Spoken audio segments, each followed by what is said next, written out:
नमस्कार दोस्तों, स्वागत है, अभिनंदन है आपका सिंह एजुकेशन 20 में।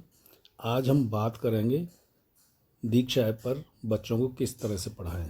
तो सबसे पहले हम प्ले स्टोर से अपना दीक्षा ऐप डाउनलोड कर लेंगे। यहाँ पर जिस तरह से जैसे हम प्ले स्टोर खोलेंगे, अपना प्ले स्टोर में सर्च में जाएंगे। सर्च में जाने के बाद में हम यहाँ टाइप करेंगे दीक्षा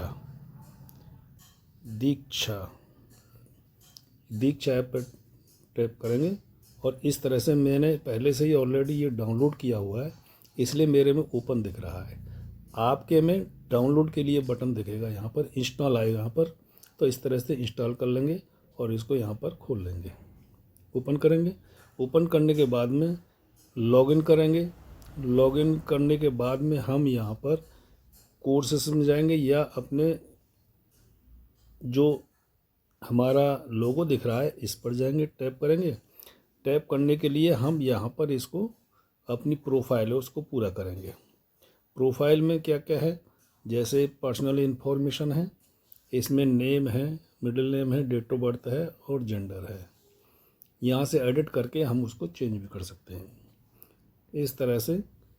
और यहाँ पर एकेडमिक इन्फॉर्मेशन में जो इसमें पूछ रहे हैं वो सब हम फिलअप कर देंगे और इस तरह से हम अपनी पूरी प्रोफाइल कंप्लीट कर लेंगे।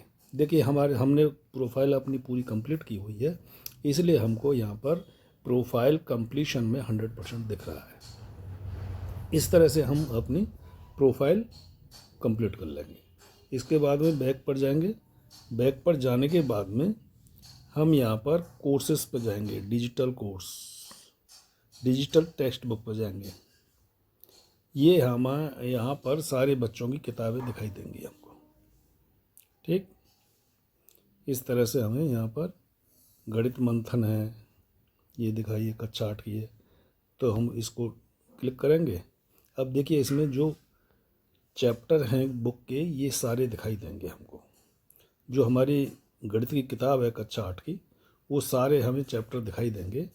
जैसे अब मान लीजिए फर्स्ट चैप्टर हमको पढ़ाना है परिमेय संख्याएं, तो यहाँ पर क्लिक करेंगे और यहाँ से हम वीडियो शुरू कर देंगे।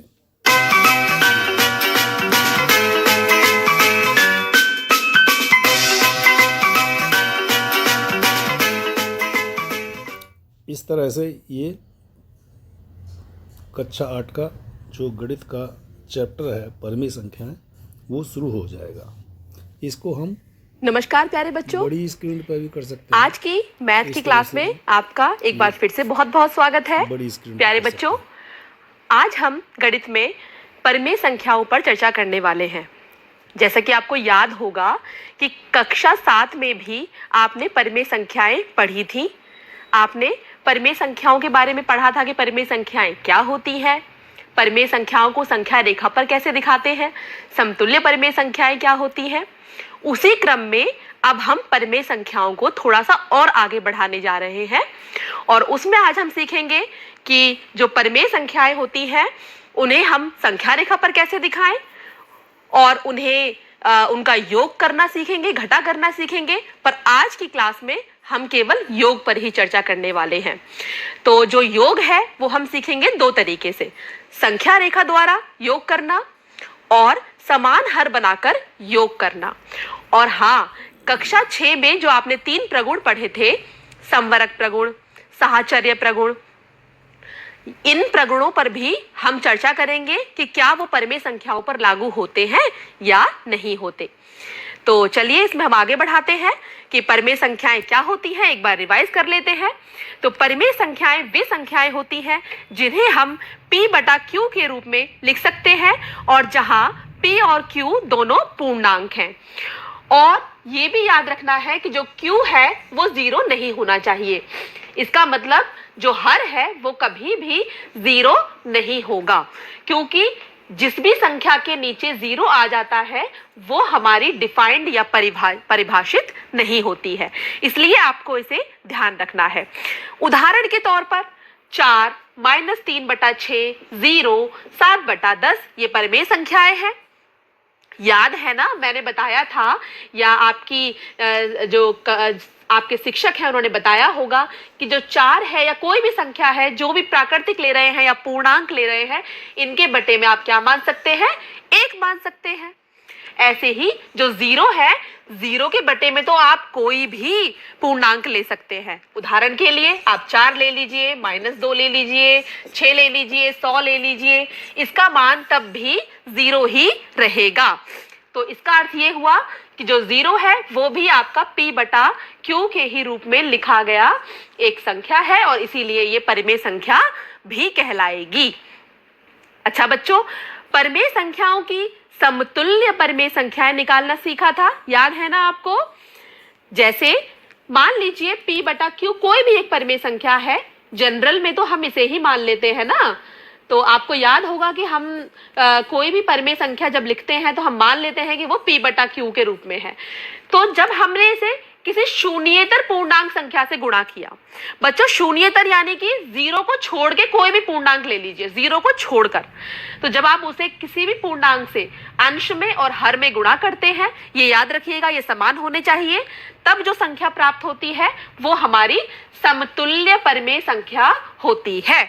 उदाहरण के लिए यदि मेरे पास 3/5 एक परिमेय संख्या है, ध्यान दीजिए 3/5 एक परिमेय संख्या है, तो इसमें क्या करेंगे हम लोग, अपनी मर्जी से मान लीजिए मैंने अंश को और हर को 2 और 2 से गुणा कर दिया, तो 3 और 2 की गुणा होगी तो 6 प्राप्त होगा, 5 और 2 की गुणा होगी तो 10 प्राप्त होगा। इसी प्रकार 3/5 को आप 3 से भी कर सकते हैं। तो आप देख रहे हैं कि जो आपको यहाँ संख्या प्राप्त हो रही है वो इसकी 3/5 की समतुल्य परिमेय संख्या है। यानी 3/5 की समतुल्य परिमेय संख्या कौन सी आ गई, एक आ गई 6/10, एक आ गई 9/15। इसी प्रकार से आप कई निकाल सकते हैं।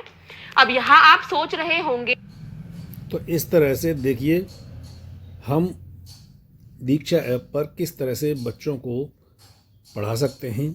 दीक्षा ऐप बहुत ही पावरफुल प्लेटफॉर्म है बच्चों को टीचिंग कराने के लिए। इस तरह से हम बच्चों को दीक्षा ऐप के माध्यम से हम जो है टीचिंग करा सकते हैं। उसके बाद में जैसे मान लीजिए आप कोई सा भी चैप्टर पढ़ा सकते हैं आप इसमें, ठीक है, और कोई सी भी किताब बुक ले सकते हैं हमारे क्लास के हिसाब से, जो भी हमारे कोर्स की किताबें हैं, जो भी है, कोई भी क्लास की किताबें हैं, XYZ किसी भी क्लास की किताबें हैं, तो इसको हम यहाँ पर बच्चों को दीक्षा ऐप के माध्यम से टीचिंग करा सकते हैं। धन्यवाद। अगर आपको हमारा ये वीडियो पसंद आए तो लाइक और शेयर करें। आप जो लाइक और शेयर करते हैं उससे हमको काफ़ी मोटिवेशन मिलता है और वीडियो बड़ी मेहनत से बनते हैं। इस तरह से आप लाइक और शेयर करते हैं तो हम डेली के डेली आपके लिए अच्छे अच्छे वीडियो बनाकर ला सकते हैं। धन्यवाद।